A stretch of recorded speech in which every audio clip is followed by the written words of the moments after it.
پھر اس کے بعد آتا ہے بابن اذا لم یکن لہا جلباب فی العید، کہ اگر کسی عورت کے پاس جلباب نہیں ہے، اور جلباب کہتے ہیں لمبی چادر کو، ایک لمبی چادر جو اوپر سے نیچے تک ڈھانک لے، یہ وہ چادر ہے جو گھر سے باہر پہننے کے لیے استعمال کی جاتی ہے. بہت سے لوگ یہ کہتے ہیں نا کہ جی گھر کا ڈریس بھی تو ہمارا ڈھیلا ڈھالا ہے، کھلا ہے، اس سے کیا فرق پڑتا ہے. تو جلباب وہ چادر جو باہر جانے کے لیے یعنی لانگ ڈریس کے طور پہ استعمال ہوتی ہے. اگر کسی کے پاس جلباب نہیں تو کیا کرے؟ وہ نہ جائے؟ نہیں، وہ جائے لیکن جلباب ادھارا لے لے کسی سے، یہ کسی دوسرے کے جلباب میں گھس جائے.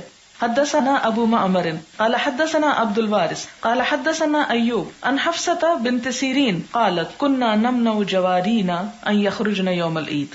حفصہ بنت سیرین جو ہیں وہ کہتی ہیں کہ ہم اپنی بچیوں کو، اپنی لڑکیوں کو، جواری جاریہ کی جمع، عید کے دن باہر نکلنے سے منع کرتے تھے. اور شاید اس لیے کہ جی زیب و زینت ہوتی ہے اور ہجوم بہت ہے، تو تم لڑکیوں کا کیا کام رش میں جانے کا.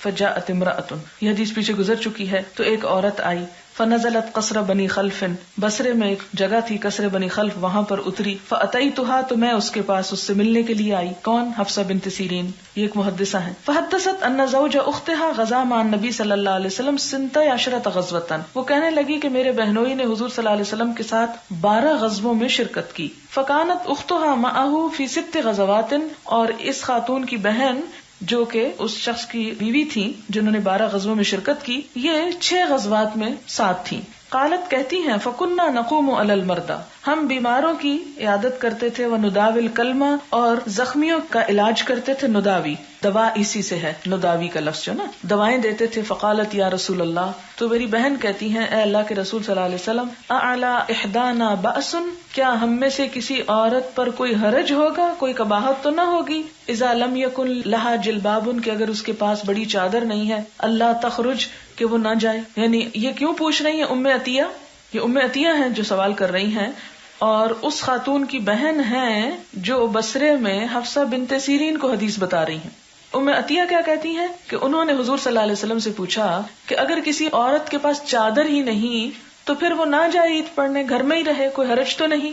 فقال، تو آپ نے فرمایا، لتلبسها صاحبتها من جلبابها، چاہیے کہ پہنائے اس کو اس کی سہیلی اپنے جلباب میں سے. یہاں بہن کا لفظ شاید اس لیے نہیں آیا کہ بہنیں بہنوں کو کپڑے دیتے ہوئے ذرا تھوڑے سے کھینچا تانی کا شکار ہو جاتی ہیں، لیکن سہیلی کو وہ دینا پڑے تو شوق سے دیا جاتا ہے. تو اس لیے آپ صلی اللہ علیہ وسلم نے آسان رستہ بتایا، لتلبسها صاحبتها، کہ اس کی جو ساتھی ہے، اس کی جو سہیلی ہے، وہ اس کو پہنا دے اپنا جلباب، یعنی ادھارا مانگ کے لے جائے. فلیشہدن الخیر، بس چاہیے کہ حاضر ہوں خیر کو، یعنی اس بہانے سے گھر نہ بیٹھی رہے کہ جی باہر جانے کا کپڑا کوئی نہیں. ودعوت المؤمنین، اور مومنوں کی دعا میں شریک ہوں. قالت حفصہ، حفصہ کہتی ہیں، فلما قدمت ام عطیہ، کہ ام عطیہ جب ہمارے پاس آئیں، اتیتها، تو میں ان کے پاس آئی، فسألتها، تو میں نے پھر ان سے پوچھا. یعنی بہن سے تو بات ہو ہی چکی تھی، تو ام عطیہ جو ڈائریکٹ راویہ تھی اس حدیث کی، ان سے پھر پوچھتی ہیں، اسمعتی فی کذا و کذا، تم نے اس بارے میں کچھ سن رکھا ہے؟ قالت نعم، وہ کہتی ہیں کہ ہاں میں نے سن رکھا ہے. ابا، اس کا مطلب ہے کہ میرے باپ قربان ہوں. وقلما ذکرت النبی صلی اللہ علیہ وسلم الا قالت با یا ابا، یعنی حضرت ام عطیہ حضور صلی اللہ علیہ وسلم کا جب بھی نام لیا کرتی تھی تو ساتھ یہ ضرور کہتی تھی کہ میرے ماں باپ آپ پہ قربان ہوں. قال لتخرج العواتق، آپ نے کیا فرمایا؟ آپ نے فرمایا کہ چاہیے کہ نکلیں، یعنی نوجوان بچیاں، ذوات الخدور، پردوں میں رہنے والیاں. او قال العواتق و ذوات الخدور، یعنی عواتق ذوات الخدور کہا یا عواتق اور ذوات الخدور کہا. یعنی عواتق ہے جوان بچی اور ذوات الخدور پردے والیاں. اس سے کیا پتہ چلتا ہے کہ وہ خواتین جو کبھی نہیں نکلتی. اب بھی آپ نے دیکھو کہ بعض خواتین کو گھر سے نکلنا بڑا مشکل لگتا ہے، اور اس میں خصوصاً بزرگ خواتین جو ہیں وہ نکلنا نہیں چاہتی اور کبھی بھی نہیں نکلی. فرمایا جو کبھی بھی نہ نکلی ہوں، ذوات الخدور پردوں میں ہی رہتی ہوں، وہ بھی عید کے لیے ضرور نکلیں. او قال العواتق و ذوات الخدور شک ایوب والحید، اور حیض والیاں بھی، ویعتزل الحید المصلی، اور حیض والیاں عیدگاہ سے الگ رہیں. ولیشہدن الخیر، اور چاہیے کہ حاضر ہوں خیر میں. ودعوت المومنین، اور مومنوں کی دعا میں. قالت فقلت لها الحید، حضرت حفصہ کہتی ہیں میں نے کہا کیا حیض والیاں بھی حیرت کا اظہار کرتی ہیں نا؟ قالت نعم، ام عطیہ کہتی ہیں ہاں. الیس الحائض تشہد عرفات، کیا حائضہ عورت عرفات نہیں جاتی؟ یعنی عیدگاہ کی جگہ، یعنی کسی شہر میں کوئی کھلا میدان عرفات کے مقابلے میں تو کوئی چیز نہیں، تو کیا وہ عرفات نہیں جاتی؟ وَتَشْهَدُ كَذَا وَتَشْهَدُ كَذَا، اور فلاں جگہ پہ بھی وہ جاتی ہے، تو کیا عیدگاہ میں آنا ہی مشکل ہے؟ ہمارے ہاں بھی آپ دیکھیں کہ عورتیں مشرق سے مغرب کا سفر کرتی ہیں، امریکہ سے چین تک جاتی ہیں، لیکن عیدگاہ جانے سے اعتراض کرتی ہیں کہ نہیں، یہاں نہیں جایا جا سکتا۔ تو یہ ایک زیادتی ہے کہ ہم بازار بھی جائیں، ہم بینک بھی جائیں، ہم اسکول بھی جائیں، کالج جائیں، یونیورسٹی جائیں، ہاسپٹل جائیں، ہر جگہ پہنچے، لیکن عید کے لیے نہیں جانا۔ تو یہ دین میں سختی اور ایسی ایک ناروا بات ہے کہ جس کو ان تمام صحابیات اور حضور صلی اللہ علیہ وسلم کے طرز عمل کے مقابلے میں کوئی اہمیت حاصل نہیں۔ اور اس کی وجہ یہ ہے کہ پیچھے آپ یہ حدیث تو پڑھ چکے ہیں کہ اپنی ضرورت کے لیے عورت کو نکلنے کی اجازت دی گئی۔ تو ام عطیہ خاص طور پر کہتی ہیں کہ عورت اگر عرفات جا سکتی ہے، حج کے ہجوم میں جا سکتی، حج سے بڑا کوئی ہجوم ہوتا ہے مسلمانوں کا؟ کیونکہ وہ ہجوم کی بات ہے نا کہ عورتیں نکلیں، اور پھر یہ کہ پیریڈز میں نکلے، تو کہتے ہیں جب وہاں جا سکتی ہیں اور پیریڈز کی حالت میں جا سکتی ہیں، اور پھر قضا و قضا جو کہا تو ہو سکتا ہے کہ منا مراد ہو، تو کہا کہ جب وہاں جا سکتی ہیں تو اور جگہوں پہ کیوں نہیں جا سکتی، یعنی عید پڑھنے کے لیے کیوں نہیں جا سکتی۔ باب اعتزال الحید المصلی، حائضہ عورتیں نماز کی جگہ سے الگ رہیں۔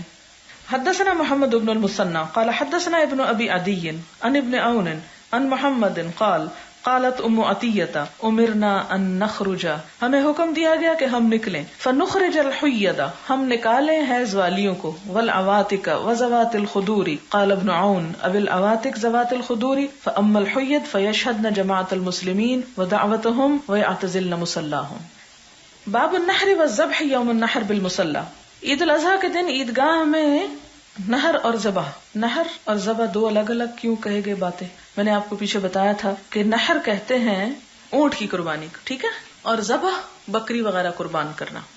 یوم النہر عید الاضحیٰ کے دن بالمصلی، عیدگاہ میں، یعنی عیدگاہ میں ہی قربانی بھی کی جا سکتی ہے، اونٹ بھی۔ اور آپ کو معلوم ہے نا کہ نہر کھڑے ہو کے ہوتا ہے اور پھر اونٹ کو لٹایا جاتا ہے، یعنی کہا جاتا ہے کہ اس کے گلے میں تیر مارا جاتا ہے یا سینے پہ برچھا مارا جاتا ہے، یا اس کو خنجر مار کے پہلے ذرا اس کی قوت کو کم کرتے ہیں اور اس کے بعد پھر گلا کاٹتے ہیں۔ اس میں یہ کہ کھڑا بھی کیا جا سکتا ہے اور بٹھا کے بھی، لٹا کے نہیں، کیونکہ لٹا کے اونٹ کو پکڑنا مشکل ہے۔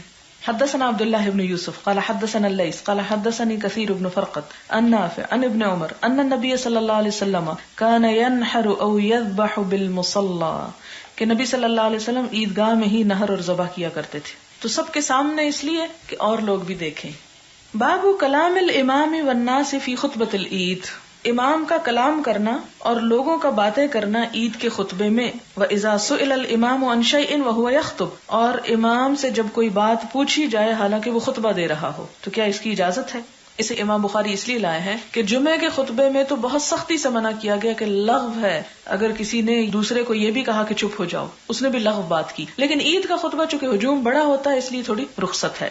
حدثنا مسدد قال حدثنا ابو الاحوص قال حدثنا منصور بن المعتمر عن الشعبي عن البراء بن عازب قال خطبنا رسول الله صلى الله عليه وسلم يوم النحر بعد الصلاة، کہ یوم النحر کو نماز کے بعد آپ صلی اللہ علیہ وسلم نے خطبہ دیا، فقال من صلى صلاتنا، تو آپ نے فرمایا جس نے ہماری نماز پڑھی، ونسک نسکنا فقد اصاب النسک، ومن نسک قبل الصلاة فتلك شاة لحم، جس نے نماز سے پہلے ہی قربانی کر لی تو وہ گوشت کی بکری ہے، یعنی ایک عام گوشت ہے، یعنی ایک عام بکری کا گوشت ہے، مراد یہ ہے۔ فقام ابو بردۃ بن نیار فقال یا رسول اللہ، یہ پیچھے حدیث گزر چکی ہے، فقال یا رسول اللہ واللہ لقد نسکت قبل ان اخرج الى الصلاة، یعنی وہ خطبہ دے رہے تھے تو ایک شخص نے سوال کر لیا، وعرفت ان اليوم يوم اکل وشرب فتعجلت واکلت واطعمت اہلی وجیرانی، کہ مجھے جلدی تھی، میں نے پہلے ہی ذبح کر لی، میں نے خود بھی کھایا، اپنے گھر والوں کو بھی کھلایا اور اپنے پڑوسیوں کو بھی بھیج دیا۔ فقال رسول اللہ صلی اللہ علیہ وسلم تلک شاة لحم، آپ صلی اللہ علیہ وسلم نے فرمایا یہ تو گوشت کی بکری ٹھہری۔ قال فإن عندي أناقة جزعة، اس نے کہا کہ میرے پاس 1 سال کی بچیا ہے، ہی خیر من شاة لحم، وہ 2 بکریوں سے زیادہ بہتر ہے۔ فهل تجزی عنی، کیا وہ مجھے کافی ہو جائے گی؟ قال نعم ولن تجزی عن احد بعدک، تمہارے بعد کسی کو نہیں۔ حدثنا حامد بن عمر عن حماد بن زید عن ایوب عن محمد ان انس بن مالک قال ان رسول اللہ صلی اللہ علیہ وسلم صلى يوم النحر ثم خطب فامر من ذبح قبل الصلاة ان يعيد ذبحه فقام رجل من الانصار فقال یا رسول اللہ جیران لی۔ اب یہاں دوسری روایت میں کیا آتا ہے کہ انصار میں سے ایک شخص اٹھ کے کھڑا ہوا، کہنے لگا میرے کچھ پڑوسی ہیں، اما قال بہم خصاصۃ، یا اس نے کہا کہ وہ بھوکے ہیں، و اما قال فقر، یا کہا کہ وہ محتاج ہیں، فقیر ہیں، و انی ذبحت قبل الصلاۃ، اور میں نے نماز سے پہلے ذبح کر ڈالا، و عندی اناق، اور میرے پاس ایک بچیا ہے، لی احب الی من شاتی لحم، جو مجھے 2 گوشت والی بکریوں سے زیادہ عزیز ہے، فرخص له فیہا، تو آپ نے اس کو اجازت دے دی۔ حدثنا مسلم قال حدثنا شعبان الاسود عن جندب قال صلى النبي صلى الله عليه وسلم يوم النحر ثم خطب ثم ذبح وقال من ذبح قبل ان يصلي فليذبح اخرى مكانها ومن لم يذبح فليذبح بسم الله، جس نے ذبح نہیں کیا وہ اللہ کا نام لے کر ذبح کرے۔ یہ چونکہ بار بار ایک ہی بات آ رہی تو آپ سوچ رہے ہوں گے کہ یہ کیا ہے، اس میں آپ دیکھیں گے یا الفاظ مختلف ہوتے ہیں یا پھر سند اور ہوتی ہے۔ تو امام بخاری دکھانا کیا چاہتے ہیں کہ یہ روایت متعدد طریقوں سے آئی ہے۔ باب من خالف الطریقہ، اب یہ نئی بات ہے کہ جو مخالفت کرے راستے میں، یعنی جانے کا رستہ اور ہو اور واپسی کا رستہ اور ہو، تو اس کی کیا حقیقت ہے۔ اذا رجع یوم العید، جب کہ لوٹے وہ عید کے دن۔ حدثنا محمد قال اخبرنا ابو تمیلۃ یحیی بن واضح عن فلیح بن سلیمان عن سعید بن الحارث عن جابر قال كان النبي صلی اللہ علیہ وسلم اذا كان يوم عید خالف الطریق تابعه یونس بن محمد عن فلیح عن ابی ہریرہ وحدیث جابر اصح۔ سعید بن حارث حضرت جابر سے روایت کرتے ہیں، کہتے ہیں کہ نبی صلی اللہ علیہ وسلم اذا کان یوم عید، جب عید کا دن ہوتا، خالف الطریق، تو رستے میں اختلاف کرتے، مخالفت کرتے رستے کی، یعنی مختلف رستہ اختیار کرتے۔ اور اس حدیث کو یونس بن محمد نے بھی تابع کیا فلیح سے، حضرت ابو ہریرہ سے، لیکن حضرت جابر کی جو حدیث ہے یہ زیادہ صحیح ہے، اگرچہ مفہوم دونوں میں ایک ہے لیکن سند کے اعتبار سے ان کا خیال ہے کہ زیادہ مضبوط ہے۔ بابن اذا فاتہ العید، جب فوت ہو جائے کسی سے عید، یعنی اگر کوئی عید کی نماز میں نہ پہنچ سکے تو کیا کرے؟ یصلی رکعتین، وہ 2 رکعتیں پڑھ لے۔ بعض اوقات یہ ہوتا ہے کہ آپ جاتے ہیں، ٹریفک بلاک ہوتی ہے یا اتنی دور پارکنگ ہوتی ہے کہ عیدگاہ تک جاتے جاتے جاتے سلام پھیرا جا چکا ہوتا ہے، اب آپ کہتے ہیں آئے بھی اور کچھ نہ ملا، کیا کریں؟ 2 رکعت وہاں خود پڑھ لیں۔ وَكَذَلِكَ النِّسَاءُ وَمَنْ كَانَ فِي الْبُيُوتِ، اور اسی طرح عورتیں بھی، اور جو کوئی گھروں میں رہ جائیں، مثلا کوئی بیمار ہے، کوئی معذور ہے، کوئی نہیں جا سکا وہاں، یا عورتیں ہیں ان کے شوہر مانتے ہی نہیں لے جانے کو، باوجود اس کے کہ حضور صلی اللہ علیہ وسلم نے اتنی تاکید کی، تو ایسی صورت میں وہ روئے نہ، بیٹھ کے گھر میں ہی پڑھ لیں۔ والقرى، اور گاؤں وغیرہ میں جو لوگ رہتے ہیں، لقول النبی صلی اللہ علیہ وسلم، آپ صلی اللہ علیہ وسلم کے فرمان کے مطابق، ھذا عیدنا اہل الاسلام، یہ ہماری عید ہے اے اہل اسلام۔ وامر انس بن مالک مولاہ، اور حضرت انس بن مالک نے اپنے غلام کو کہا جن کا نام تھا ابن ابی غنیہ، کہاں کہا؟ بالزاویۃ، زاویہ کے علاقے میں، فجمع اہلہ وبنیہ وصلی کصلاۃ اہل مصر وتکبیرہم، تو انہوں نے کیا کیا؟ ان کے غلام نے ان کے گھر والوں کو اور ان کے بچوں کو جمع کر لیا اور شہر والوں کی نماز کی طرح ہی نماز پڑھ لی اور انہی کی طرح تکبیریں کہہ لی۔ یہ کیوں؟ اس لیے کہ وہ زاویہ ایک شہر سے الگ علاقہ تھا جہاں زیادہ لوگ نہیں رہتے تھے، اور ان لوگوں کے لیے یہ بھی پاسبل نہیں تھا کہ مدینہ میں آ کے نماز پڑھے، تو انہوں نے کیا کیا؟ گھر کے ہی بچوں عورتوں کو جمع کر کے وہی نماز ادا کر لی۔ یعنی اگر کوئی فارم ہاؤسز ٹائپ جگہ پر رہتا ہے جہاں پر چند ایک لوگ ہیں، تو ایسی صورت میں ان کو بھی اکٹھے کر کے نماز پڑھ سکتے ہیں اگر ان کا آنا بہت دشوار ہو، یا بعض اوقات بارش وغیرہ ہوتی ہے یا کوئی اور مجبوری ہو سکتی ہے۔ وقال اکرمہ کہتے ہیں اہل السواد یجتمعون فی العید، کہ اہل السواد جو ہیں یعنی گاؤں والے، یجتمعون فی العید، جمع ہوتے ہیں عید میں، یصلون، وہ نماز پڑھتے ہیں، رکعتین، 2 رکعتیں، یا پڑھیں کما یصنع الامام، جیسے کہ امام کیا کرتا ہے۔ وقال عطا کہتے ہیں اذا فاتہ العید صلی رکعتین، جس سے عید کی نماز فوت ہو جائے وہ 2 رکعتیں پڑھ لے، یعنی اسی وقت پڑھ لے۔ حدثنا يحيى بن بكير قال حدثنا الليث عن عقيل عن ابن شهاب عن عروة عن عائشة أن أبا بكر دخل عليها وعندها جاريتان في أيام منن تدففان وتضربان، کہ حضرت عائشہ کے پاس ابو بکر صدیق آئے جبکہ ان کے پاس 2 بچیاں بیٹھی ہوئی تھیں، یہ منا کے دنوں میں، منا کے دن 11، 12، 13 ذوالحج، تدففان، دف بجا رہی تھی، وتضربان، اور یعنی گا رہی تھی بجا بجا کے، یعنی صرف گانا نہیں تھا بلکہ اس کے ساتھ دف بھی تھا۔ والنبی صلی اللہ علیہ وسلم متغشن بثوبہ، اور آپ صلی اللہ علیہ وسلم کپڑا ڈھانپ کے لیٹے ہوئے تھے، یہاں لفظ مختلف ہیں، پیچھے سے متغشن ہے یہاں۔ فانتہرہما ابو بکر، تو حضرت ابو بکر نے ان دونوں کو جھڑکا۔ فکشف النبی صلی اللہ علیہ وسلم عن وجہہ، تو حضرت ابو بکر کی آواز سن کے حضور صلی اللہ علیہ وسلم نے اپنے چہرے سے پردہ ہٹایا، یعنی اپنے چہرے کو ننگا کیا، وقالا، اور فرمایا دعہما یا ابا بکر، ابو بکر انہیں چھوڑ دو، فإنها ایام عید، یہ عید کے دن ہیں، وتلک الایام ایام منن، اور یہ ہیں بھی منا میں۔ وقالت عائشة رأيت النبي صلى الله عليه وسلم يسترني وأنا أنظر إلى الحبشة وهم يلعبون في المسجد فزجرهم، یہاں بات وہی ہے جو پیچھے گزر چکی، تھوڑی سی نئی بات ہے. اور بات کیا ہے کہ حضور صلی اللہ علیہ وسلم مسجد نبوی میں حبشیوں کو کھیلتے ہوئے دیکھ رہے تھے. حضرت عائشہ پیچھے سے دیکھ رہی تھی اور حضرت عمر ان کو ڈانٹ رہے تھے، یعنی حبشیوں کو ڈانٹ رہے تھے کہ تم مسجد میں کیا کر رہے ہو. فقال النبی صلی اللہ علیہ وسلم، آپ صلی اللہ علیہ وسلم نے فرمایا داہم، ان کو چھوڑ دو. امنن بنی ارفدہ، بنو ارفدہ امن سے کھیلو، کوئی نہیں تمہیں کچھ کہتا، یعنی من الامن. اس سے آپ دیکھیں کہ دین کی حماس اور غیرت میں صحابہ کرام بہت آگے تھے، لیکن اس کے باوجود آپ نے ان کو حدود کے اندر رکھا. لیکن ہم جو بہت سالوں بعد آئے، ہم ان حدود سب کو توڑ کے بہت آگے جانے کی کوشش کرتے ہیں. بہت افراط و تفرید کا شکار ہے، یا ادھر بہت الٹ جاتے ہیں یا دوسری طرف بہت چلے جاتے ہیں، یا بالکل دین کو چھوڑ دیتے ہیں، یا اتنا دین میں آ جاتے ہیں کہ حدود کو پار کر کے تھوڑا اور آگے چلے جاتے ہیں. تو ان چیزوں کو کنٹرول میں رکھنے کے، درمیان میں رہنے کی ضرورت ہے، کیونکہ خیر الامور اوسطها، بہترین کام وہ ہیں جو میانہ روی سے کیے جائیں. تو اس سے کیا پتہ چلتا ہے؟ گانے والوں کو حضرت ابوبکر نے ڈانٹا، کھیلنے والوں کو حضرت عمر نے ڈانٹا، لیکن آپ صلی اللہ علیہ وسلم نے دونوں کو کہا کہ نہیں کرنے دو. لیکن یہ یاد رہے کہ وہ جو کچھ کر رہے تھے وہ حدود کے اندر تھا، حدود سے باہر نہیں. باب الصلاۃ قبل العید وبعدها، عید سے پہلے اور بعد میں نماز پڑھنا. وقال ابو المعلی، ابو المعلی کہتے ہیں سمعت سعیدا عن ابن عباس کرہ الصلاۃ قبل العید، کہ ابن عباس سے روایت ہے کہ انہوں نے عید سے پہلے نماز کو مکروہ سمجھا.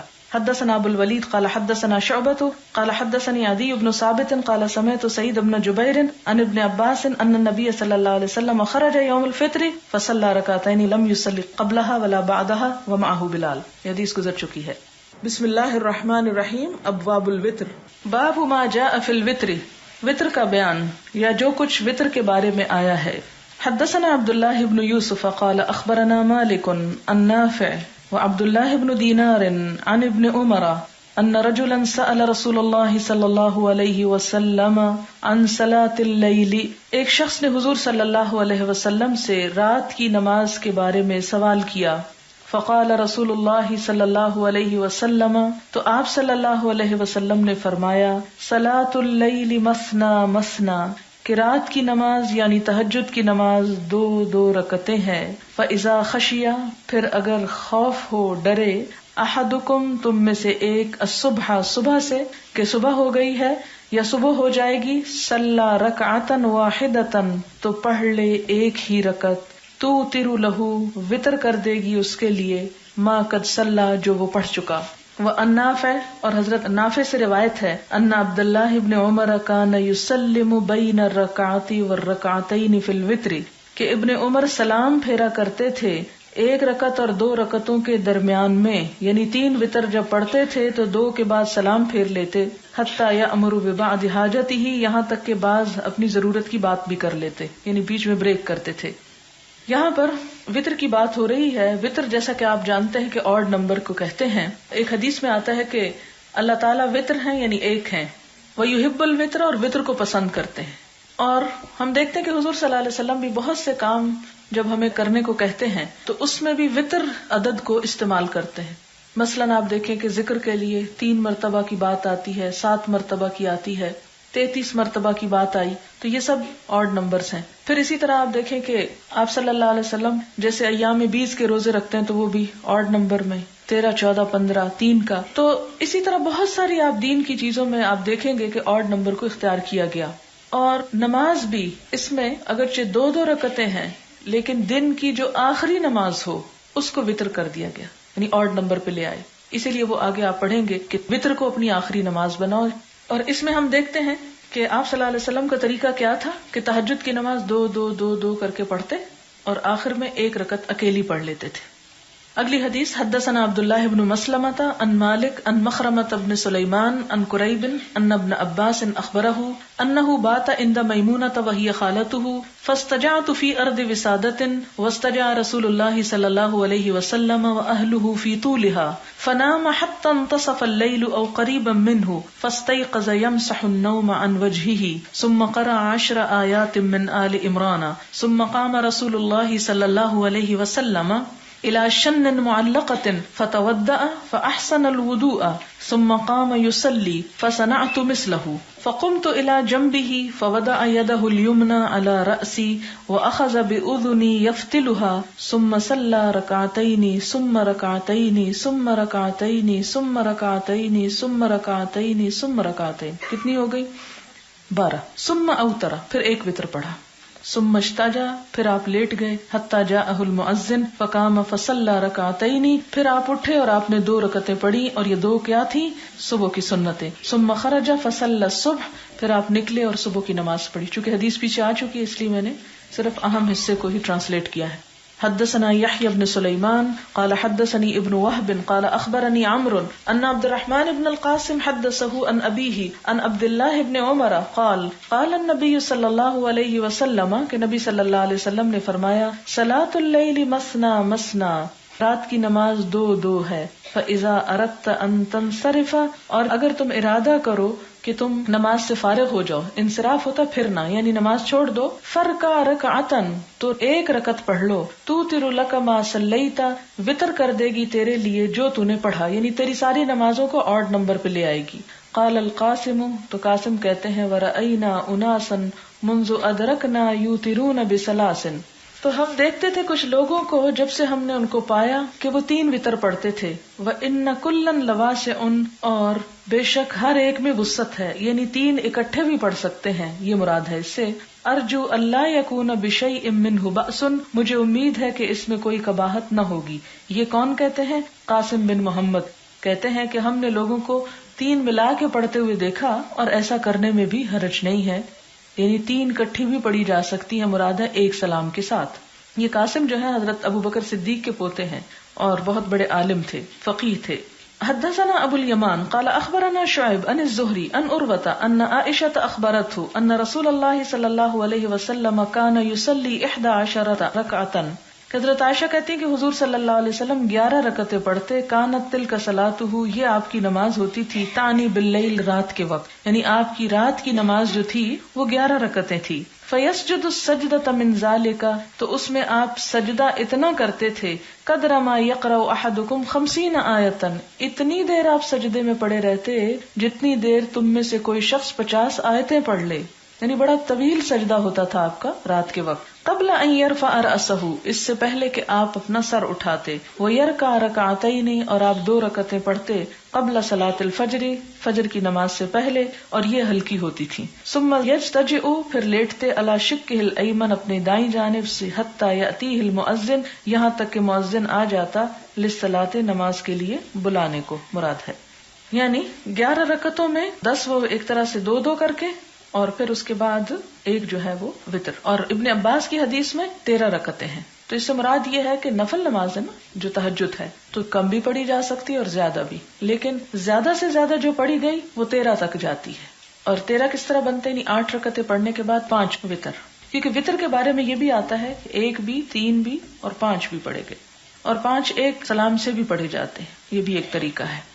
یہ جو حضرت عائشہ کی روایت ہے اس میں پھر آپ کی 8 رکعتیں بنتی ہیں اور 3 وتر بنتے ہیں، اور دوسری جو 13 رکعت ہے اس میں 8 رکعتیں اور اس کے بعد 5 وتر بنتے ہیں. سوال ہے کہ کیا ہر عید الفطر پر سوئیاں بنانا بدعت ہے؟ نہیں، اس سے بدعت کا کوئی تعلق نہیں. آپ سوئیاں اس لیے نہیں بنا رہے کہ آپ کوئی دینی فریضہ پورا کر رہے ہیں. بدعت کے لفظ کو سمجھنے کی بہت ضرورت ہے.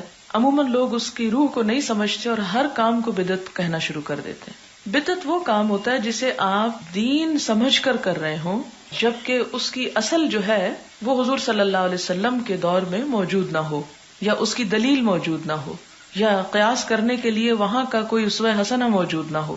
وہ کام جو آپ اپنے ایک کلچر کے حصے کے تحت کرتے ہیں تو اس کا کرنا جو ہے وہ بدعت نہیں ہے. مثلا آپ قمیض شلوار پہنتے، کیا اللہ کے رسول صلی اللہ علیہ وسلم ایسی قمیض شلوار پہنتے تھے؟ نہیں پہنتے تھے نا، کیونکہ ان کا وہ ڈریس نہیں تھا. حالانکہ آپ نے اس ڈریس کو پسند کیا لیکن ان کا وہ ڈریس نہیں تھا. تو اسی طرح آپ دیکھیں کہ ہمارے اور عربوں کے کھانے میں بہت فرق ہے.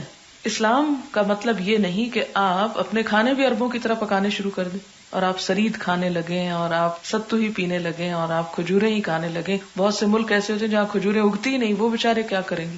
تو ایسی صورت میں کسی بھی ایک ایسے کام کو جو ہمارا ایک لوکل اس میں آتا ہے، اور وہ پکانا بھی یہ ہے کہ ایک سہولت کے لیے شاید پکا لیا جاتا ہے، کیونکہ میرے خیال میں سوئیاں اگر سادی بنائی جائیں تو سب سے آسان ترین سویٹ ڈش ہے کہ جو فوراً بن جاتی ہے.